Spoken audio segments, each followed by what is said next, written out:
안녕하세요. 하나님의 말씀을 배달합니다. 요교교회 허용범 전도사입니다. 오늘의 본문 말씀은 사무엘하 11장 14절에서 27절까지 말씀인데요. 제가 사무엘하 11장 24절에서 27절까지의 말씀을 봉독하고 오늘의 말씀을 함께 묵상하도록 하겠습니다. 활 쏘는 자들이 성 위에서 왕의 부하들을 향하여 쏘매 왕의 부하 중 몇 사람이 죽고 왕의 종 햇사람 우리아도 죽었나이다 하니 다윗이 전령에게 이르되 너는 요압에게 이같이 말하기를 이 일로 걱정하지 말라. 칼은 이 사람이나 저 사람이나 삼키느니라. 그 성을 향하여 더욱 힘써 싸워 함락시키라 하여 너는 그를 담대하게 하라 하니라. 우리아의 아내는 그 남편 우리아가 죽었음을 듣고 그의 남편을 위하여 소리내어 우니라. 그 장례를 마침에 다윗이 사람을 보내 그를 왕궁으로 데려오니 그가 그의 아내가 되어 그에게 아들을 낳으니라. 다윗이 행한 그 일이 여호와 보시기에 악하였더라. 1907년 평양 대부흥 운동이 일어나기 전에 그 부흥 운동의 시작점에는 원산 대부흥 운동이 있었습니다. 그 중심에는 남감리교 의료 선교사 하디가 있었습니다. 그 선교사 하디가 자신의 사역을 감당하며 조선 사람들을 얼마나 무시했었는지 자신의 교만과 하나님만 아시는 자신의 죄를 낱낱이 사람들 앞에서 고백하며 조선의 성도들에게 먼저 용서를 구했다고 합니다. 사실 자신만 알고 있었기 때문에 자기가 얘기하지 않으면 사람들은 몰랐던 죄악들이었던 것이죠. 그러자 조선 사람들도 하디 선교사의 진실 어린 마음을 보고 자신들의 마음을 솔직하게 낱낱이 고백하며 그곳에서 진정한 회개와 눈물의 기도가 이어지며 그 예배는 평양 대부흥까지 이어졌다고 합니다. 오늘의 본문에서 분명하게 볼 수 있는 것은 죄는 회개를 통해 해결해야 한다는 것입니다. 그러나 어리석은 자는 죄를 덮기 위해 또 다른 죄를 짓습니다. 결국 죄가 눈덩이처럼 불어납니다. 다윗은 하나님께 많은 은혜를 받았음에도 불구하고 자기 죄를 다른 죄로 덮으려 했고 이는 하나님의 징계를 피할 수 없는 이유가 되고 말았습니다.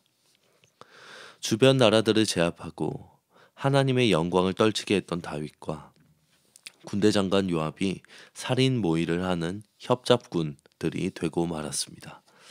또한 서로를 믿지 못하는 상황에 이르게 됨을 칼은 이 사람이나 저 사람이나 삼키느니라 라고 말하는 다윗을 보며 다윗과 요압의 여러 가지 관계적 상황이 드러나고 있습니다. 둘이 그렇게 신뢰하는 그런 상황은 아니었던 것 같습니다. 다윗은 전장에 있던 요압에게 전투를 가장해 우리아를 죽이라는 편지를 써서 우리아의 손에 그 편지를 들려 보냈습니다. 사무에서 저자는 다윗을 옹호하기 위한 표현은 전혀 사용하지 않고 있습니다. 오히려 그가 악하다라고 표현하고 있습니다. 누가 보더라도 현재의 다윗의 모습은 정말 악합니다. 다윗의 편지를 받은 요압이 만약 하나님을 의식하고 있었다면 당연히 다윗의 명령을 거부했겠지만 아브넬을 암살했던 사건에서도 나타나듯이 그는 하나님 앞에서 정직하게 살려고 했던 사람은 아니었음을 성경을 통하여 볼 수 있습니다. 요압은 다윗의 계략을 그대로 받아들여 다윗의 부하 중 몇 사람과 함께 우리아를 죽게 만듭니다. 다윗은 자기 죄를 덮기 위해 우리아뿐 아니라 다른 부하들까지 희생시키는 악행을 저지른 것입니다.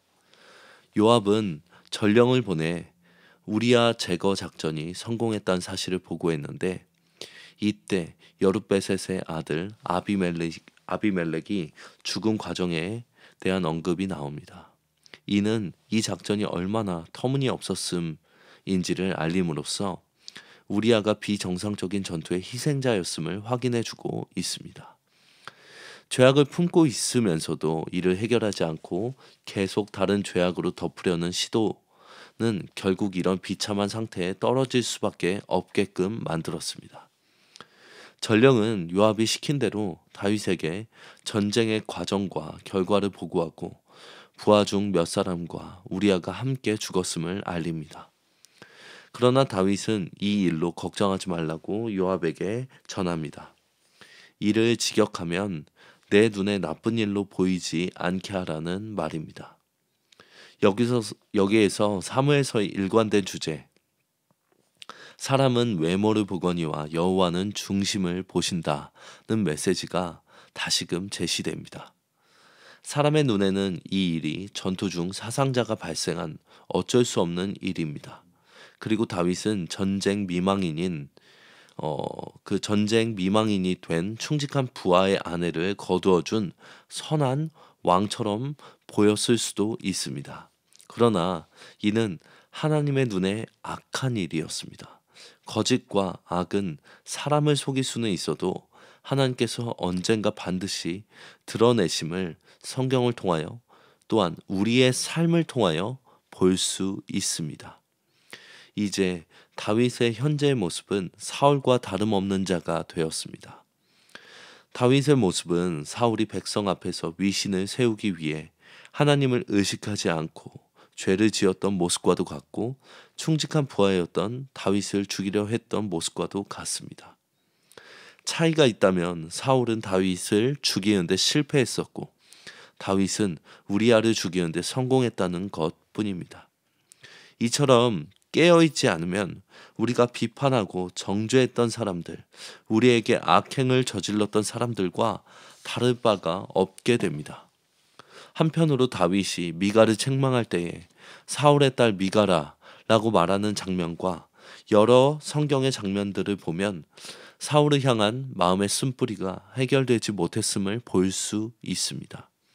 그렇게 우리는 언제나 하나님을 의식하며 죄를 멀리하려 노력해야 하고 죄를 지었다면 그 죄가 눈덩이처럼 커져서 더 큰 대가를 치르기 전에 즉시 회개해야 하며 혹시 내가 모르는 내 죄가 있는지 늘 하나님 앞에 겸손하게 물으며 삶을 살아가야 합니다. 물론 다윗의 최후는 사울과는 달랐습니다.